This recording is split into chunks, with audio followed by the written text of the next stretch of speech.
Check, check. Check 1, 2. Check, check. Check, check. Check. Check 1, 2.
Kirill, just a warning, I'm going to be talking for the next hour or so, okay?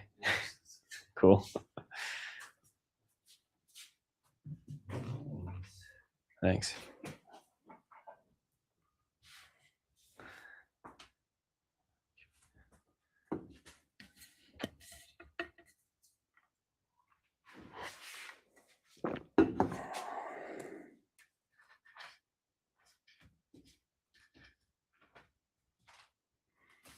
Check, check.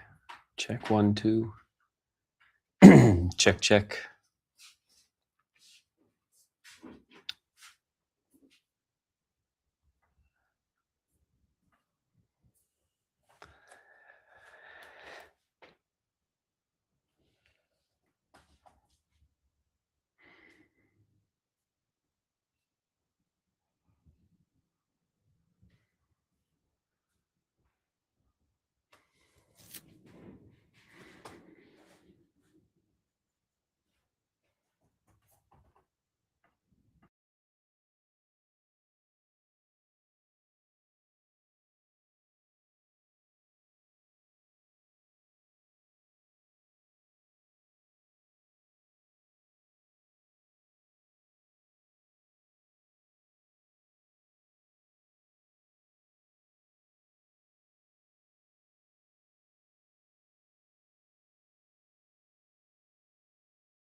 All right, welcome in everybody. I'm Anthony LaRubio. Happy that you're here. We're going to be jumping into our workshop, The Missing Piece in High Altitude Preparation. I see we've already got the chat flowing.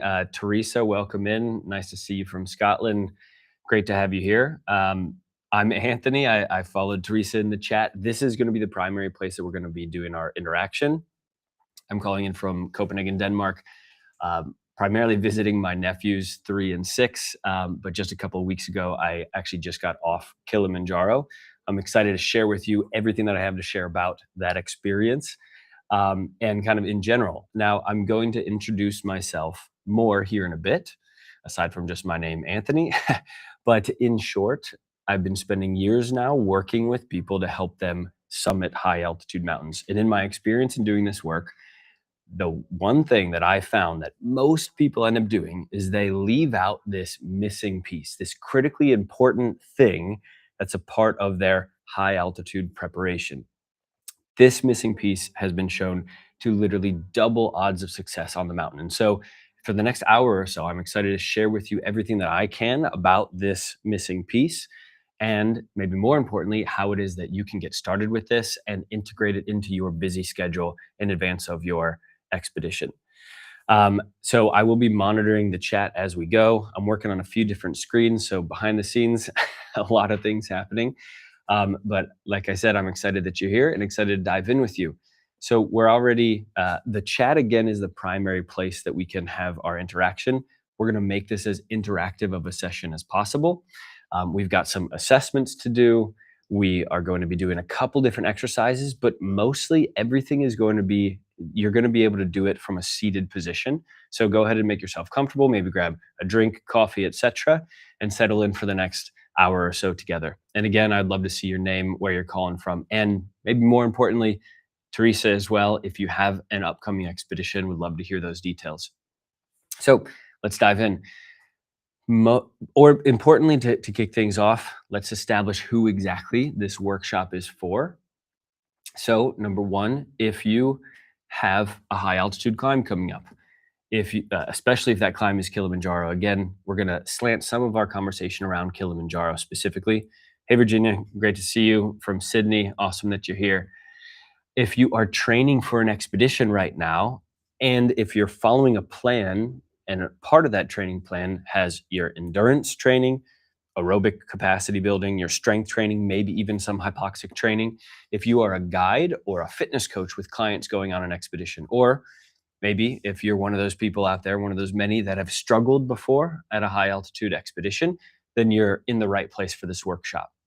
Also, if you have a fear of potentially falling behind or holding your team back, if you have a fear of getting altitude sickness, if you have a fear of having to turn around, or even worse, being taken down by helicopter off the mountain, if any of these things sound like you, then you are in the right place. Because if I do my job here for the next hour or so, by the end of this workshop, I will hopefully enable you to understand what this missing piece is in high altitude preparation and how this piece determines who reaches the summit or who spirals at altitude.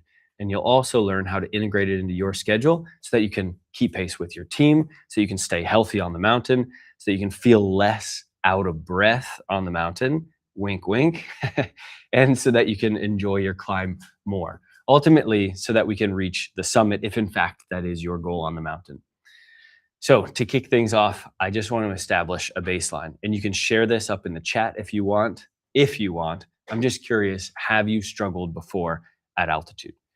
And if you have, the message that I want to share with you is that it is not your fault. The problem isn't or wasn't you or your effort. The problem is what most training plans actually leave out of the preparation. Because here's what most climbers end up doing. I call this the preparation pie. Most climbers end up downloading a training plan, or they hire a fitness coach of some kind, and then they end up doing the aerobic training and the strength training and the muscular endurance training.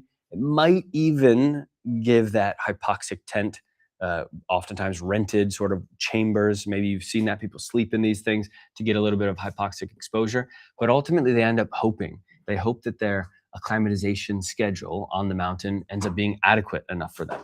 The pie looks something like this. You've got that aerobic strength, muscular endurance, hypoxic work. But as you can see, there's this, it's only 3/4 of the way around. There's this missing piece that exists. I call this the missing piece, the missing piece of preparation pie. And my friends, this is not a yummy type of pie, right? Again, in doing this work with a lot of folks that invest so much time and energy and effort into their expeditions with the hopes of making it up to the top of the mountain, when they have to come down because they didn't prepare this missing piece, it's upsets my stomach for sure. It is not a yummy type of piece of pie. The results that are yielded from this type of preparation look something like this. Again, we're talking about Kilimanjaro. A lot of you out there have a Kilimanjaro climb coming up.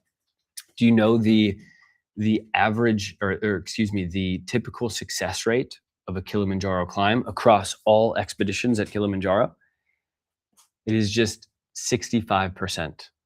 65% of the people that go to Kilimanjaro actually reach the top. And on other mountains, somewhat similar or even worse percentage of success. Denali, the highest point in North America, has only a 52% success rate. And Aconcagua, the highest point outside of Asia and the highest in South America, has just a 35% success rate. But what if I was to tell you that in the last 2 climbing seasons at Aconcagua specifically, the people that actually fixed and addressed this missing piece in their preparation, they summited at a success rate of 71%, literally doubling the odds of success. So that obviously then begs the question of what in the world is this missing piece? And how exactly do you complete the preparation pie? How exactly do you go 360 degrees around the preparation pie? That missing piece is something called breathwork training. Now, I know you might be wondering, what in the world is breathwork training? I've maybe heard of it in the context of a mindfulness practice. Maybe you're familiar with the Wim Hof method or something like that. Nervous system regulation. In this context of mountaineering and hiking at high altitude, it takes on kind of a life of its own, very different form. But just back up one sec. We're going to cover exactly what this breathwork training thing is. But really, when was the last time that you actually consciously thought about your breathing? Right? And I'm not talking about the moment that you're completely out of breath, you're doing that zone 3 hill repeat workout of some kind. Just simply thought about how you're breathing. Where are you breathing? How fast are you breathing? How slow are you breathing? Are you breathing through your nose or your mouth? All the things like this. Just to kick things off, let's do a self-assessment on this. Little self-check.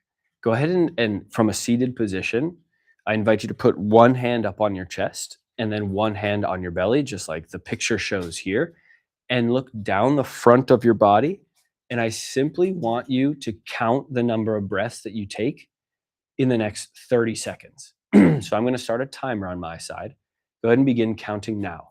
Simply breathing normally, and you're counting the number of breaths that you're taking.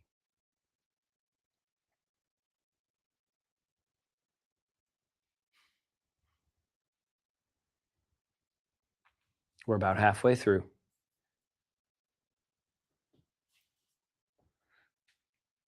10 more seconds. And go ahead and stop. Now, keep that number in mind. What we're going to eventually do is double that number to get a 1-minute respiratory rate. But still from this position, you're still observing your breathing. I want you to take a note of where exactly do you see the movement happening when you're breathing? Do you notice the movement up in your chest? Do you notice the movement in your shoulders?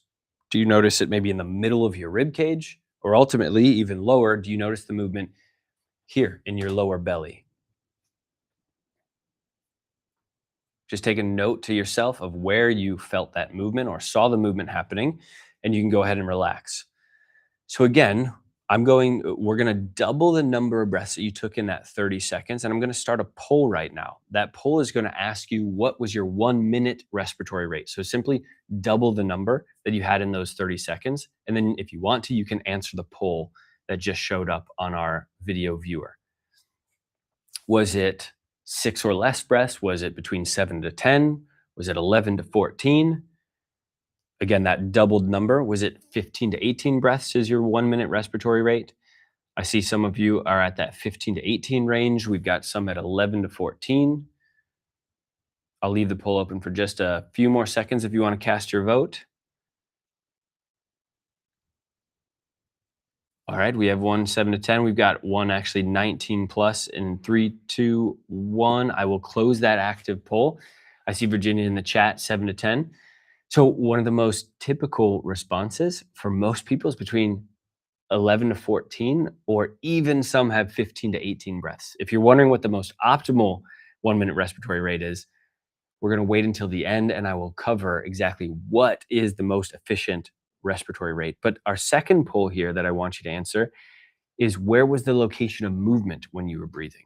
Where did you actually notice the movement happening? Was it up in the shoulders, in the chest, middle of the ribs, or in your lower belly? I see a couple answers coming in. The chest, that's pretty typical, I would say. I see one in the lower belly. Virginia also in the lower belly, nice. I'm going to close the active poll here in 3, 2, 1. So most of us actually were in the chest. I see we've got a couple in the lower belly as well.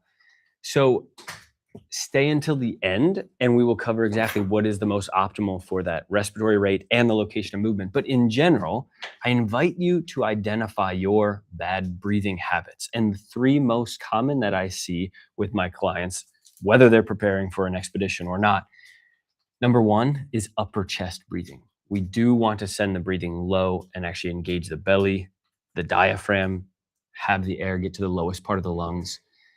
Also, one of the most common is overbreathing. That's actually breathing too many times per minute, which ironically or paradoxically does not oxygenate your body as efficiently. And then lastly, mouth breathing, not breathing through the nose. If you want to discover exactly which of these bad breathing habits you might have personally, you can go to this assessment simply at assessment.recal.training, and you can take the full assessment with 5 different tests. But in general, let's cover now what the ground that we're going to cover today in the next hour or so, 45 minutes more. And that is me, in case you're wondering, this was just a couple of weeks ago. Me with Follow Alice was my guiding company. That's Gideon, my guide. We went up to the top. We did summit, and it was an interesting challenge for me because I was attempting to do it with my mouth taped shut. So I breathed the entire way through my nose. It was one hell of an experience. I don't expect you out there to actually breathe with your mouth taped shut up Kilimanjaro, but learned a lot of insights that I'm excited to share with you. So we are going to cover the 3 breakthroughs that have been discovered in our training programs and in working with people training for high altitude climbs, and how it's changed the way that they prepare. We're also going to talk about why fit climbers still fail at altitude and how maybe fitness isn't the key that we should be looking for. We're going to talk about how to make altitude adaptations. We're going to discover how to do that from any elevation and without adding time to your busy life. We're then going to go through 2 different predictors of altitude sickness and talk about 2 different breathing exercises. And we've already done a piece of the assessment. Then we're going to talk about how to integrate this into your specific schedule. So without further ado, let's go through the 3 breakthroughs right out of the gate. The first breakthrough is that altitude is not a fitness problem. It's an oxygen delivery problem. And the standard training model, most training plans out there don't actually address the specific core problem of oxygen delivery. Breakthrough number 2 is that you can train for altitude and you can do it from any elevation. And that hypoxic tent, the chamber that you might be exposing yourself to hypoxia, won't solve this core problem of oxygen delivery. And then number 3 breakthrough is that breathwork training increases the ROI of the training that you're already doing, makes it more efficient of time spent, and it can fit right inside your current training plan without adding time to it. We're going to go through each of these 3 breakthroughs one at a time, but I want to tell you a little bit of a story here about how exactly I discovered this whole world of high altitude breathwork training.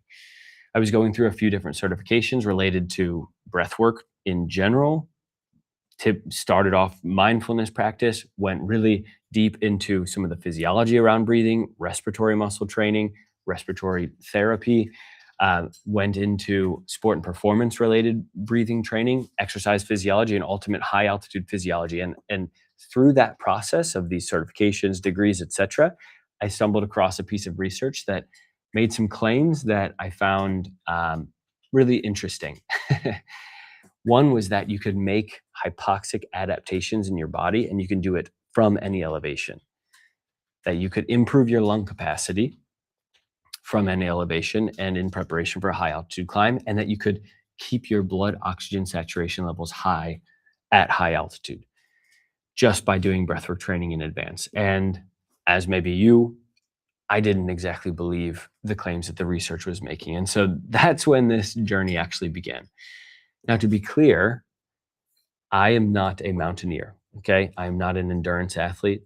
I thought simply after checking a few boxes before a high altitude expedition that your performance was going to be based on having great fitness, a good acclimatization schedule, adequate hydration and nutrition and iron levels. And then from then on, it was going to be based on dumb luck, genetics, pre exposure to altitude, individual response, and all of those things, right? But that bit of research that I had read stuck with me. And so that's when this particular journey began, because I decided to test it out. And that is what began the two experiments that changed my belief around all of this.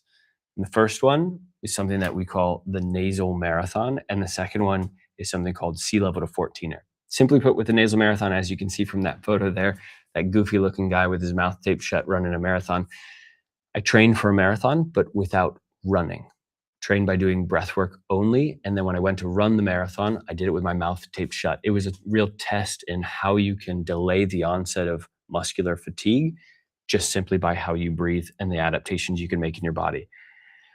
The second experiment then, because I decided to take it to new heights, was from sea level. I trained using breathwork training and showed up at a 4,300 or so meter peak. And again, did that climb with my mouth taped shut. And it went so well that I was like, all right, this is the key ingredient to high altitude expeditions. Bring on all the mountains in the world. And then I created this third experiment, and I call this the failure at Orizaba. If you're familiar with Pico de Orizaba in Mexico, it is a 5,500 or so meter peak. It's the third highest point in North America. To set the scene here, you can see our guide on the left-hand side wearing green, doing just fine. But if you look a little bit closer, I'll actually see if I can zoom in here. That person there is hunched over, not doing so well. The difference between the experiments that I did initially and this one is that I actually roped in somebody else to do the experiment with me. And this is that person. This person happens to be my wife, Monica. Yes. She's not doing so well at this altitude. And so it was a complete failure. The relationship, not so much a failure, because thank God she actually stayed with me. But the failure at Orizaba changed my approach to all of this, which is that what we had created up to that point was simply a bunch of hacks, different biohacks, different breathing protocols that theoretically could make you better at altitude. But really the epiphany here was that what it takes to summit a high altitude mountain is not a bunch of hacks. It is an actual training system. And so I began building that system, and then I shared the system with others, and they ended up taking it to heights that, quite frankly, I never could have imagined. Pun intended there. Great heights. Let's introduce you to one of those people that took it to new heights, Umar Latif. Umar lives and trains in Lahore, Pakistan, which is only 200 meters above sea level. And he said after doing Recal's training, what he saw was an immediate improvement in his results, training results specifically. And then when he was on the mountain itself, he felt strong, and he kept his blood oxygen saturation levels high by including the breathwork training in an integrated training system. This is Umar at his peak, 6,050 meters, Kosar Gang in the Karakoram mountain range in Pakistan. And he said, I'm thrilled to have made it to the summit. And the crazy thing about what Umar did was he did this in just 4 days. Now, I do not condone people to go out there and climb a 6,000-meter peak in 4 days. I am a huge proponent of a proper and slow acclimatization schedule, but it shows you, his example at least, shows you the power of breathwork training in addressing the missing piece. In fact, you can read his entire story in an article on adventure.com. It's quite a crazy story what he was able to do. So that's an introduction about me, what started this journey, some of the people that have actually brought it to new heights. Let's jump back into those 3 breakthroughs now, going through them one by one in a bit more detail. So again, that breakthrough number 1 is that altitude is not a fitness problem. It's an oxygen delivery problem. And again, the standard training model does not specifically address this core issue. Now, I have had a lot of vulnerable and open conversations with people that I have trained before climbing a mountain. And I'm in a very privileged situation to have them share their number 1 fear that they have. And this is the thing that I've heard more than any other from the folks that are in advance of a high altitude climb, and it is that I don't want to be the liability in my group. But there's an unfortunate false belief behind this fear, is that they believe to address that fear, if I just get really fit, then I'll be fine. If I'm fit enough, I'm going to be fine. But the actual truth is that even the fittest climbers can get helicoptered off the mountain. The truth is that it's not going to be your legs that fail first at altitude. It's going to be your breathing that fails first at altitude. And so let's illustrate what exactly happens at altitude that causes this. I call this the hypoxic spiral. So it's a series of steps, the hypoxic spiral. So step number 1 is that the barometric pressure at altitude, as you go up, it drops, simply meaning the air pressure is dropping. And when the air pressure drops, it means there's going to be less oxygen molecules in the air around you. And when there's less oxygen molecules up there, what happens is your breathing destabilizes. And when your breathing destabilizes, your heart rate then spikes. And if your heart rate spikes, your mind starts to get involved, and that's when panic and doubt and stress overall end up setting in. And when that happens, quite frankly, it's a real bad cascade of things from there. You end up having energy draining from your body, doubt obviously in the mind, you slow down, and ultimately you end up stopping. This series of events is called the hypoxic spiral. And again, the misconception that's out there is that if you're really, really fit, you're going to be invincible to that hypoxic spiral. But let me show you an example that is not the case. Meet Dave Taylor. Dave Taylor is a retired member of the military, specifically an Army Ranger section of the US military. As you can imagine, he's done a lot of physically challenging things in his life. And one of those physically challenging things he decided to do in 2023 was attempt to climb Aconcagua, that highest point outside of Asia in the world. It's located in Argentina, South America. And in 2023, he trained really hard, got in really good shape, but he failed at that attempt at Aconcagua. He turned around at just about 6,000 meters. What he said about that experience was that breathing is something that we take for granted until we can't. And that he struggled to breathe on Aconcagua, and that triggered panic. He said he felt like he was drowning standing up. Now, Dave took that experience, came back home, and decided he was going to go back for a second attempt. Brave Dave, I guess we can call him. This time, though, he addressed that missing piece in his preparation. He actually included breathwork training. He started that in his case, about 2 months before his departure. You could start a year before your departure. You could start 5 to 6 weeks before your departure. You could start even 10 days or so in doing a few select exercises. But this is Dave and me actually training together.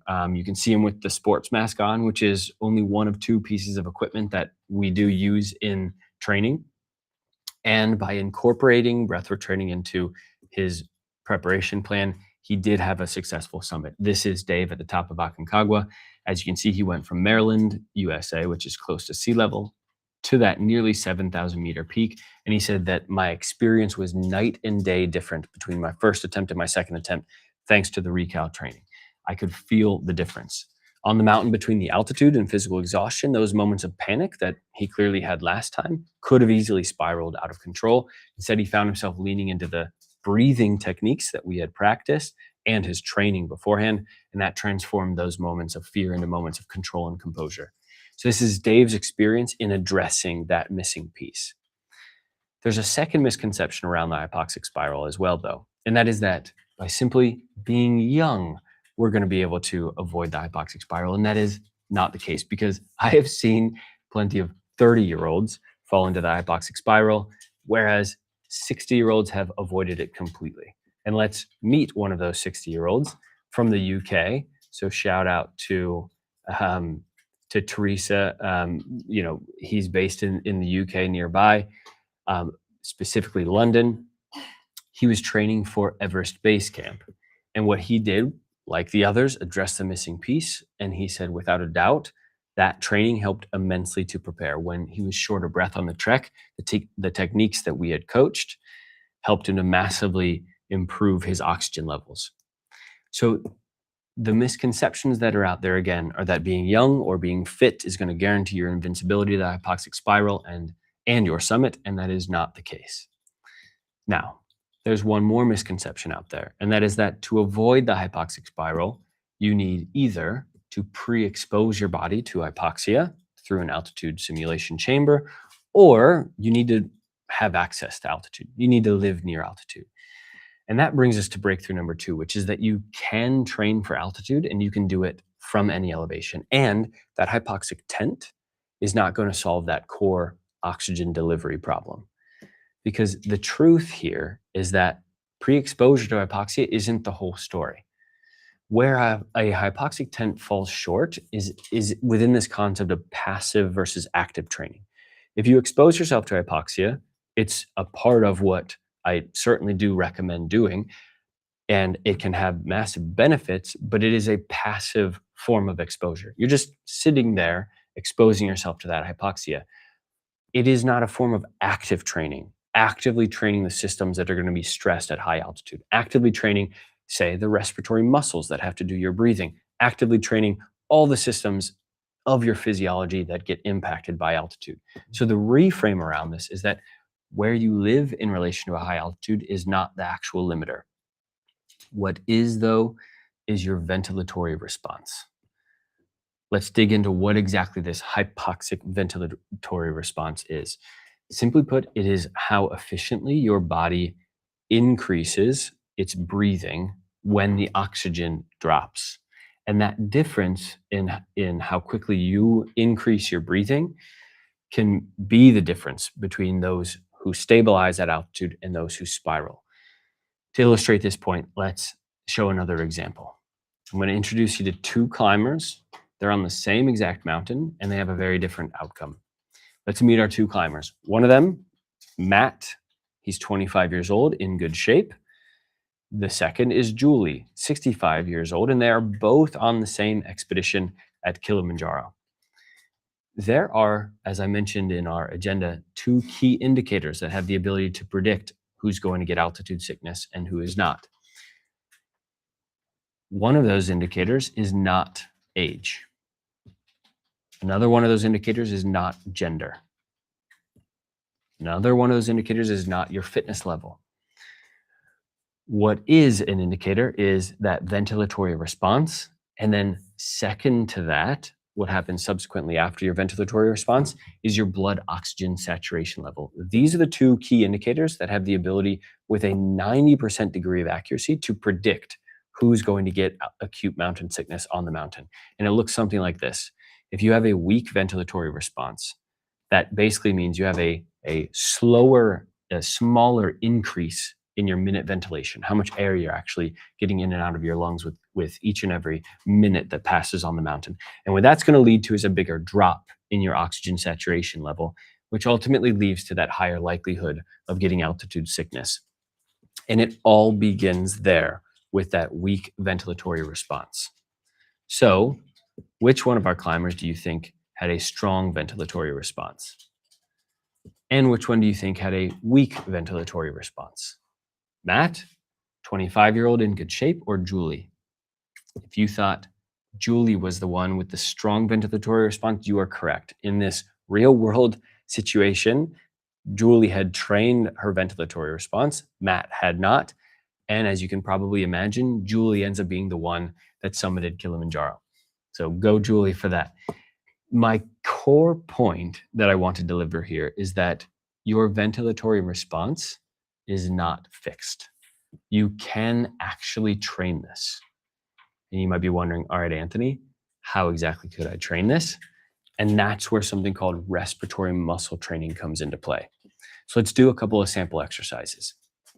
Just like the picture shows, from a seated position first, that's most important. Sitting down, go ahead and place your hands on your lower belly. And I want you to take 5 fast and full breaths in through the nose. And then you can exhale either through the nose or the mouth. Go ahead and do that now.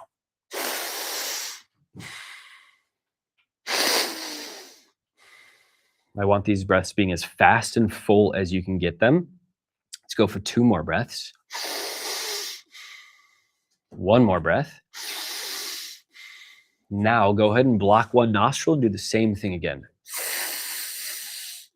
Do you notice how much harder it is with 50% of your airway blocked? Go ahead and continue for 4 more.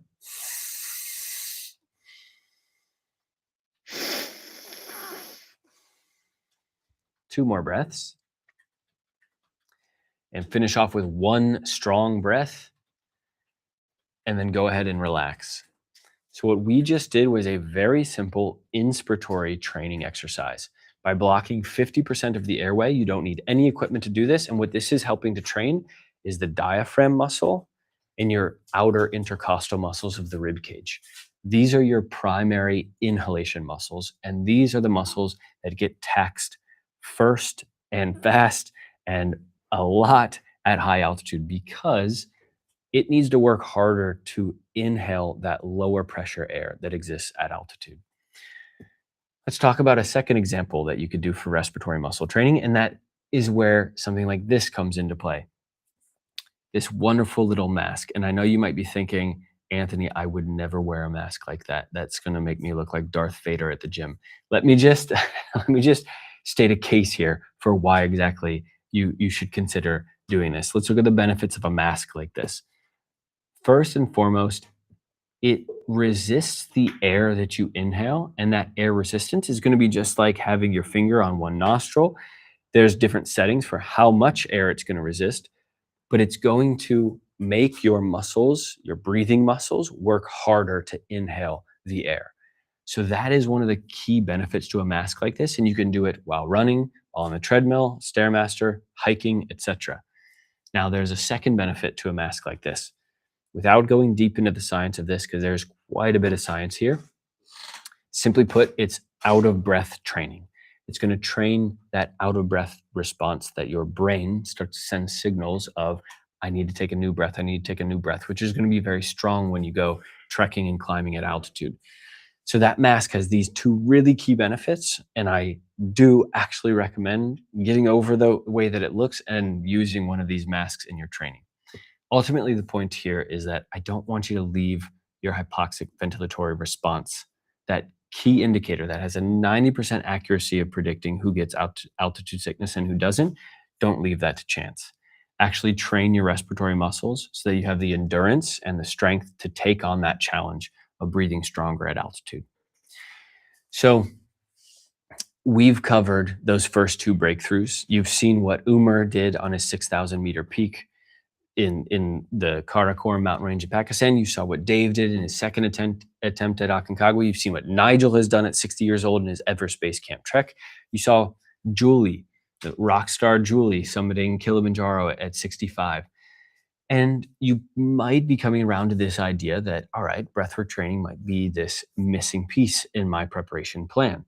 But let's get real about the situation that I know that you're in. You are busy. It's not like your life just hit the pause button because you put an expedition on your calendar.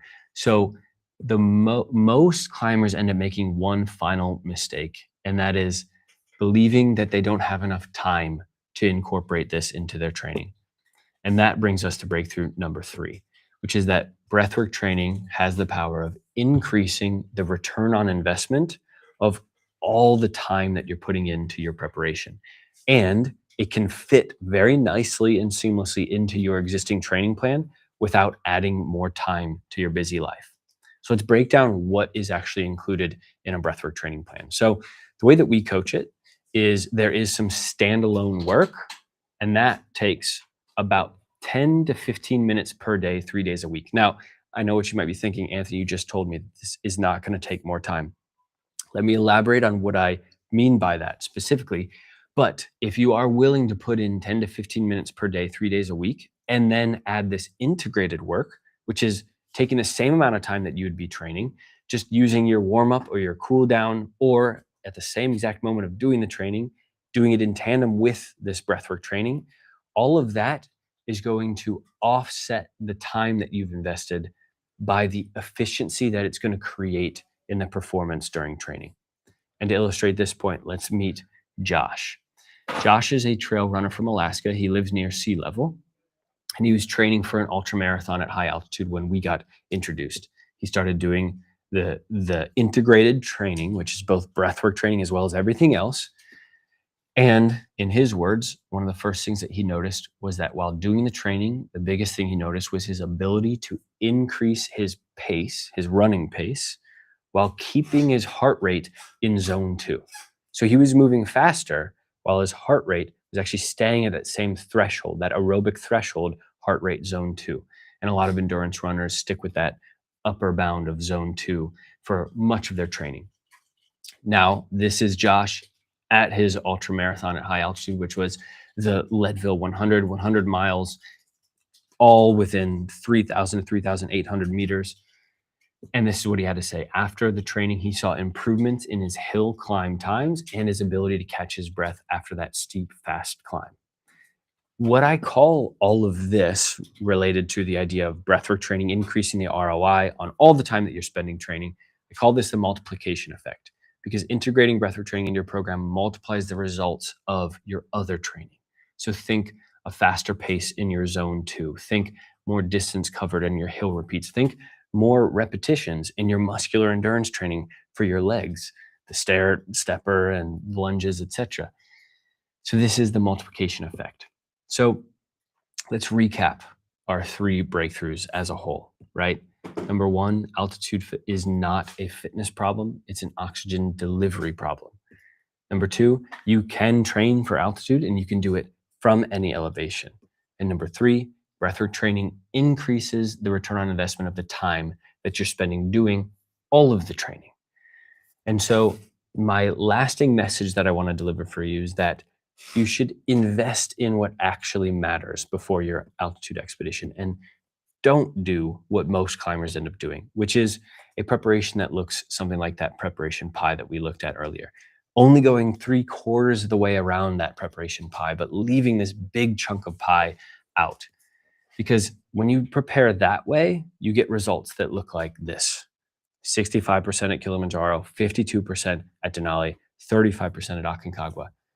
Instead, actually address that missing piece. Complete the circle. Go 360 degrees around. Include breathwork training in your preparation plan, because when you take that 360-degree approach, that's where you get results that look like this. Hundreds of climbers, average people, athletes, everything in between, that have summited the highest mountains in the world.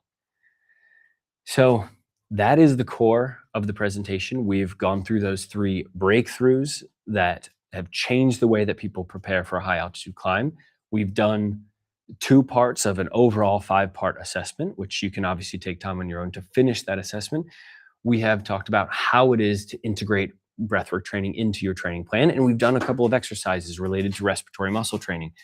This is really the core of our workshop, but I want to ask a question, which is, do you want to see the full system, the full framework and system that was created, that is the exact system that actually our clients specifically use in advance of a training plan? Now, obviously, this is getting into territory of here's what people specifically buy from us before an expedition.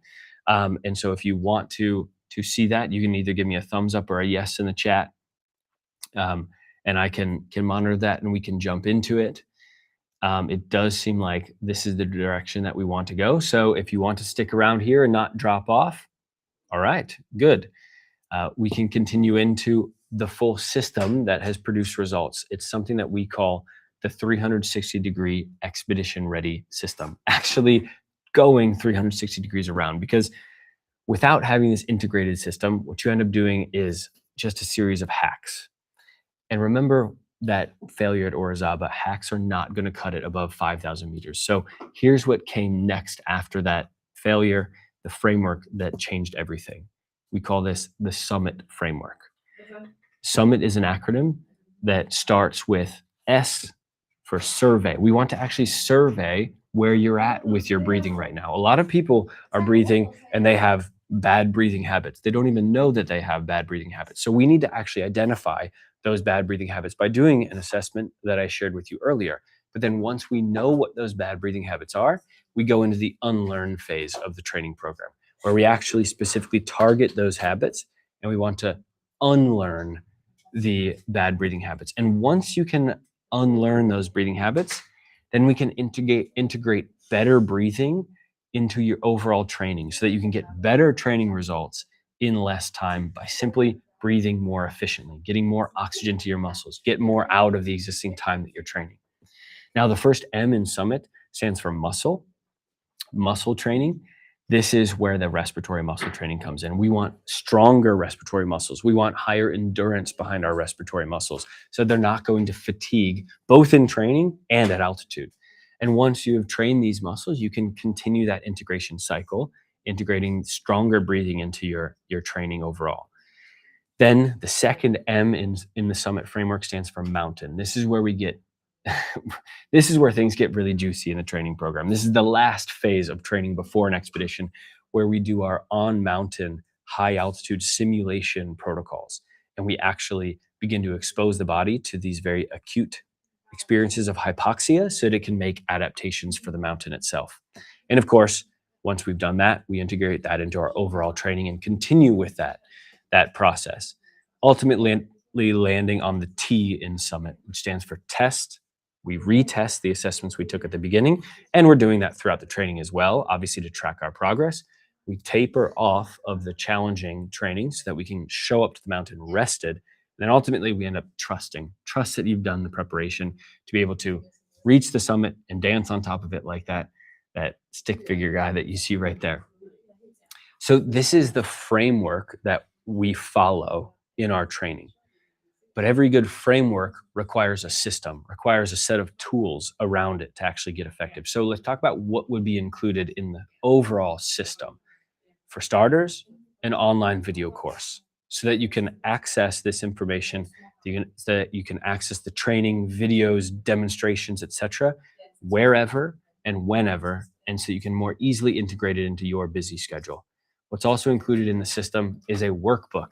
We call this our Summit Ready workbook so that you can track your exercises and your progress throughout the training. And we integrate with something called Training Peaks, which is a technology hub. Maybe some of you already use this, where you can track each of your exercises, each of your workouts every single day on Training Peaks. We also include in this system a training timeline calculator so that you can match your training with your specific expedition timeline that you have in front of you. What also is included is this goofy little guy talking to you through a video camera. We call this our coach on call access so that you can get help throughout the training anytime that you actually need it. We've also included in the system a series of guides and toolkits so that you have all the most important information available to you when you need it. We have accountability check-ins and checkpoints as well, because let's face it, a lot of people out there end up buying a training program and they don't actually finish it, right? My fear is that this program could become something like that for people. So no, we've created accountability check-ins and checkpoints so that you can stay on track and actually finish the training program. We also go live with a weekly training session every single week. So you have that weekly training anchor so that you can be guided through a session instead of having to do it completely on your own, me guiding you through a training session. And then we also have Basecamp. Basecamp is something that we call it Basecamp. Really what it is a community training platform so that you can train with a community of people all around the world and have the potential of actually meeting some of those other people on the mountain itself, which I want to give you a little example of that happening. Meet Martin. Martin is from the Czech Republic. Meet Nathan. Nathan is from Seattle, Washington, and they're going through the training on Basecamp. A part of Basecamp is actually putting in what your expedition is that you're training for. And after you put that in, you also include the date and time and whatnot that you're going to be there.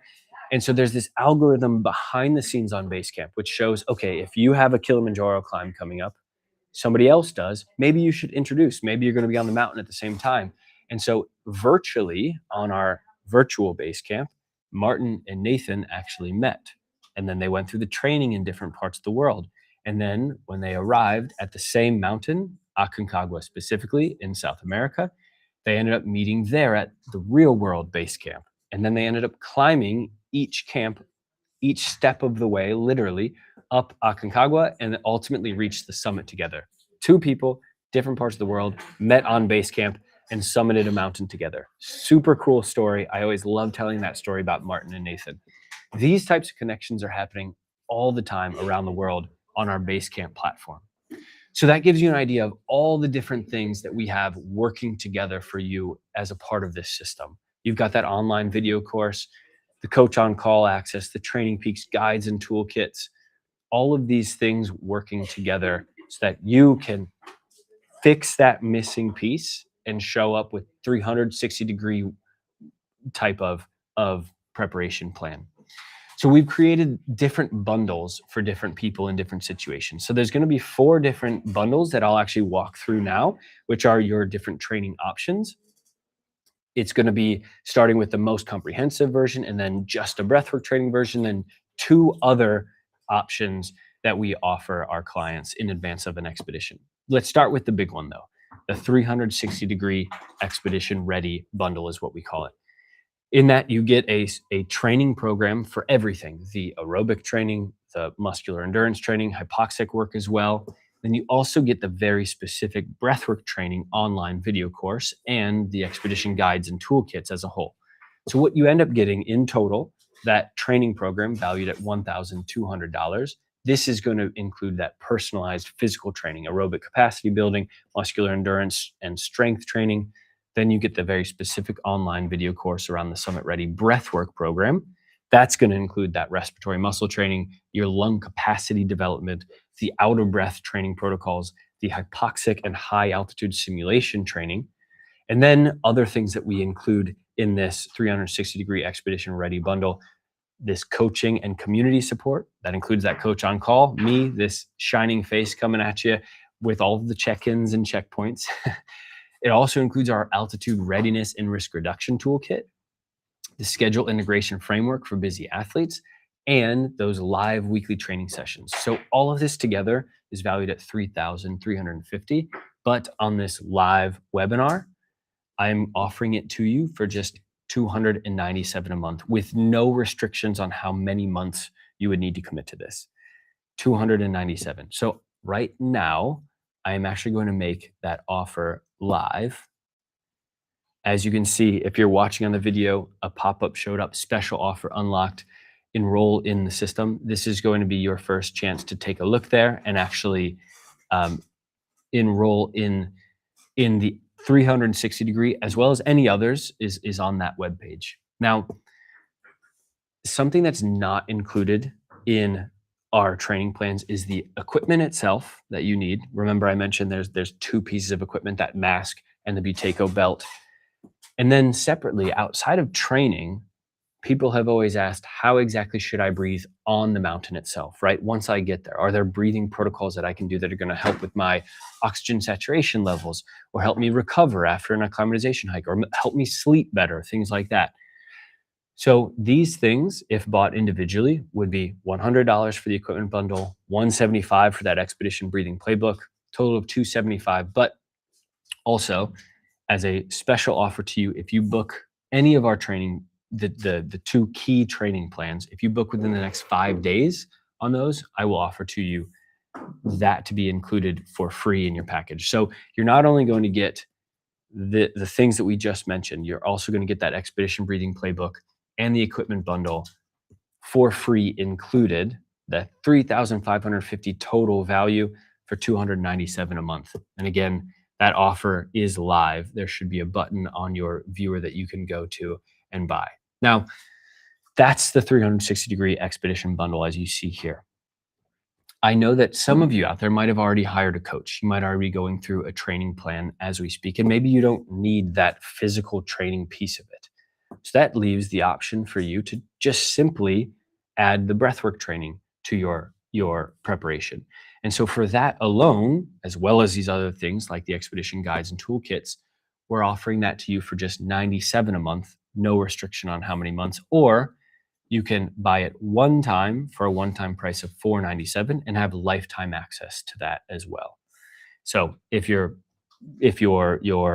expedition is like a year out, you could buy this once and have that carry you through that expedition or future expeditions as well. And for this bundle as well, I am going to include that if you buy within the next 5 days, you will get the equipment bundle and that expedition breathing playbook included as well.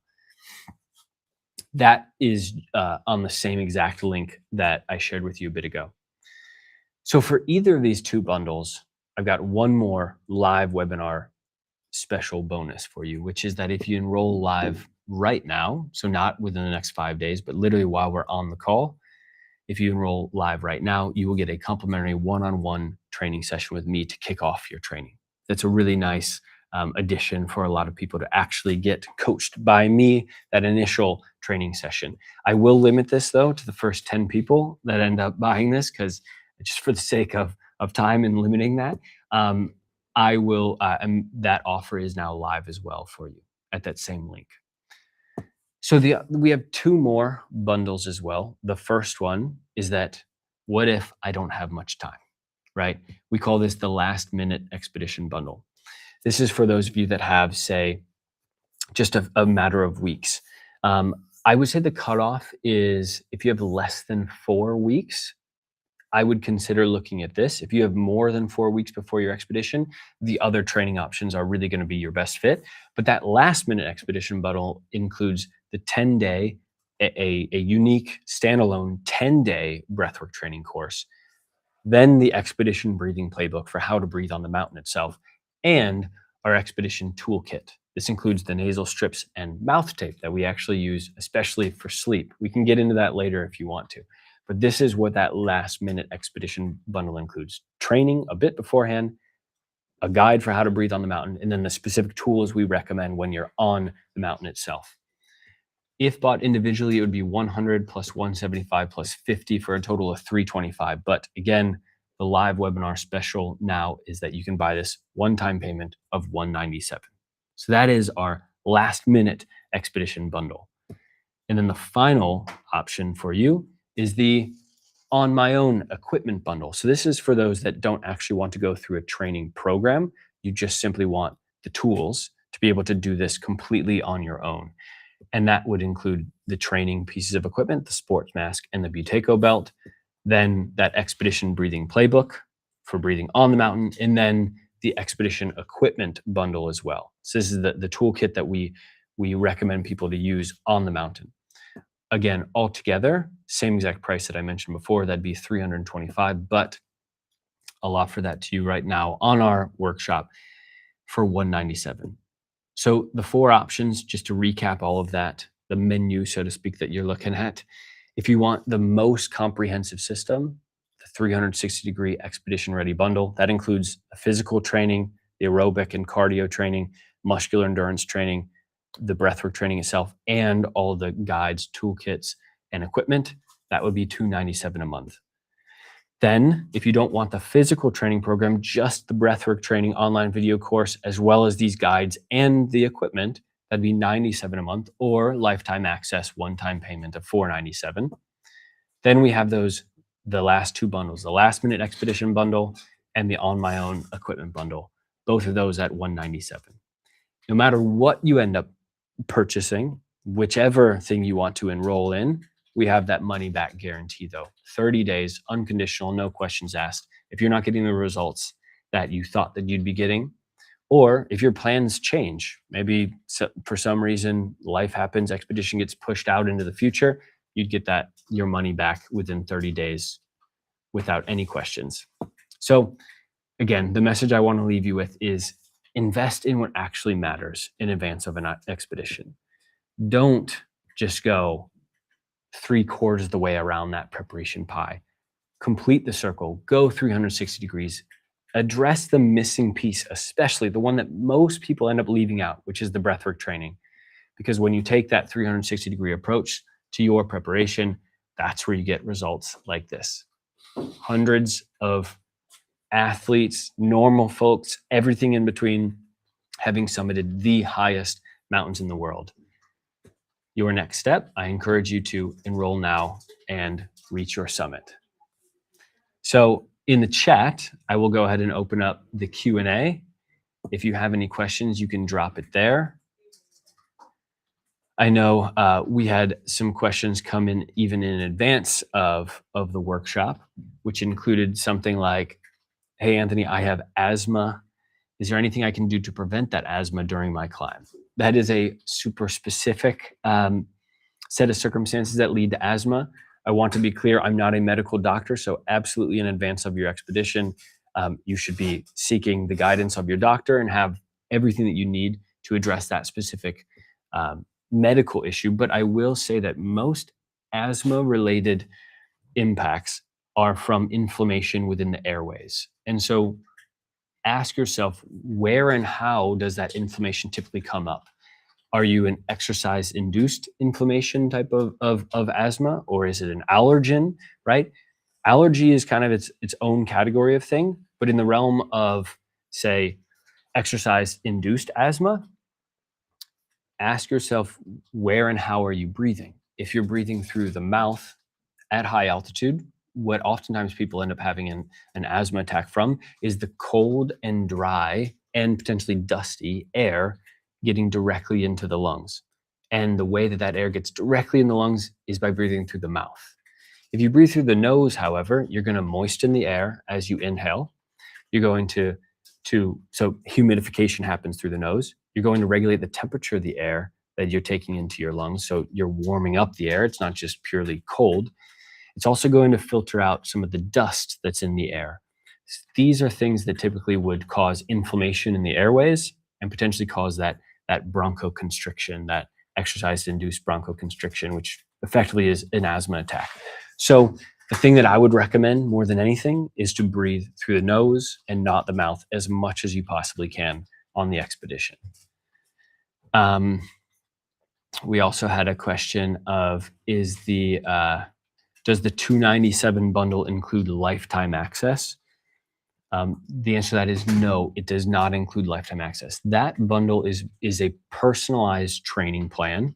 So every single month we're tracking how you're doing, how many reps we're doing, how many sets we're doing, what your fatigue levels are looking like, and we're adjusting it as we go. So what you're paying for that $297 a month for the 360-degree expedition ready bundle, it is really personalized coaching every single month.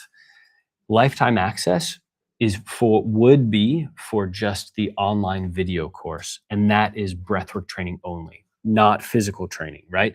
So the breathwork training online video course would be your option for lifetime access, and that's at that $497. If your expedition is, again, way out into the future, that's where I would recommend doing the lifetime access option, as opposed to paying $97 a month to continue access. What's the ideal period of time to train before an expedition? That's the answer to that. I have to say is starting today is by far the best option, because you can then address the bad breathing habits that you might have. And then obviously you are then breathing better and more efficiently for all the training that you're doing, and not even just training, every day, every moment of your life. So addressing that now really is the best. But I've seen people that have found a really nice sweet spot, maybe 4 to 5 to 6 months in advance of an expedition. It depends on if you have other physical training program going, or if you're just doing breathwork training and things like that. It's kind of a moving target there. But of course, as I mentioned, starting today really is the best situation. for you to fix those bad breathing habits and then bring that into your overall training. Is there an accelerated training version of the full training? If you do the full training, the 360-degree expedition ready system, we're going to base that on the time that you have in advance of your expedition. So we can accelerate that as needed, obviously avoiding overtraining and things like that. We'll do as best we can with an accelerated version. So those are all the questions that I end up seeing here. Oh, somebody did ask earlier, those percentages of success on the mountain, was that primarily due to altitude illness on the mountain? So the success percentages could include anything from actual altitude sickness, yes. And by the way, that's one of the most common reasons why somebody comes off the mountain. And the first line of defense that we have against altitude sickness is our breathing. So this is why we call this the missing piece. But those success rates also did include things like weather issues or injuries and stuff like that as well. Cool. So if you have any other questions as you go, feel free to email me at the email that you see right there, anthony@recaltraining.com. I also want to call out that next week, 6 days from now, we're going to be having a 30 to 45 minute conversation with somebody who did our training program before Everest and summited Everest this past May. Her name is Dawn Aiken. She's an absolute rock star. I'm really excited to have this conversation. This is going to be live streamed on our Basecamp platform. So the best way to register for this is to actually go to basecamp.recal.training. And then you can RSVP as attending this conversation. It's going to be awesome. It's going to be juicy. It's going to be action-packed with Dawn. I'm super thrilled to hear what her experiences was like, just simply breathing at above 8,000 meters. Again, that's going to be 12 p.m. USA Eastern Time, so 6 p.m. Central Europe, 5 for those of you in the UK, on August 25th. Virginia does have a last-minute question here. The exercises we did at the beginning, number of breaths and zones. What is the answer to the correct number of breaths? Good call. Thank you for the reminder, Virginia. I appreciate that. So here's the crazy thing. While most people breathe a 1 minute respiratory rate of 12 to 18 breaths per minute, the most optimal rate at rest is actually taking 6 breaths per minute, literally half to 1/3 of what most people end up doing. If you do that, what that's going to do is it's going to eliminate the impact of something called dead space. Basically, upper chest all the way up through the nose. This is air that is not actually getting diffused into your bloodstream.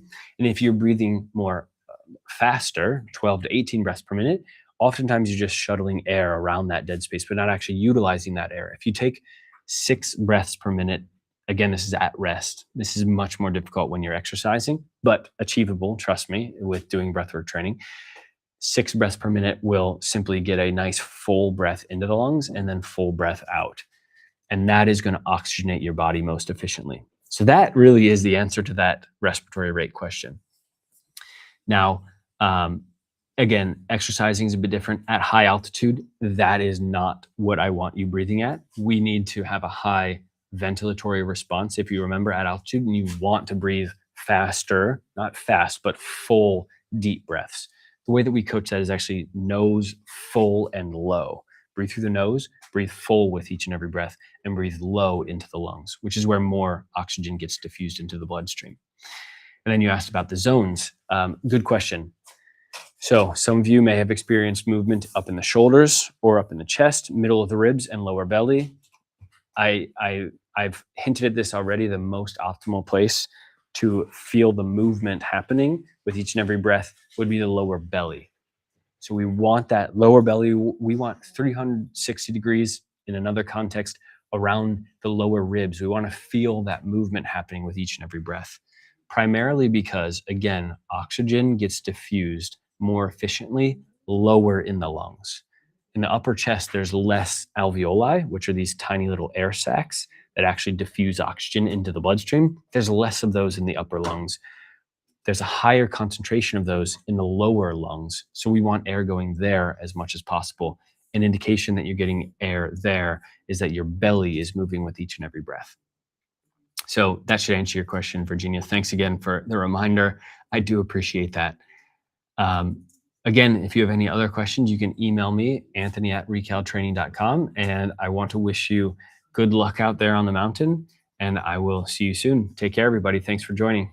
Bye.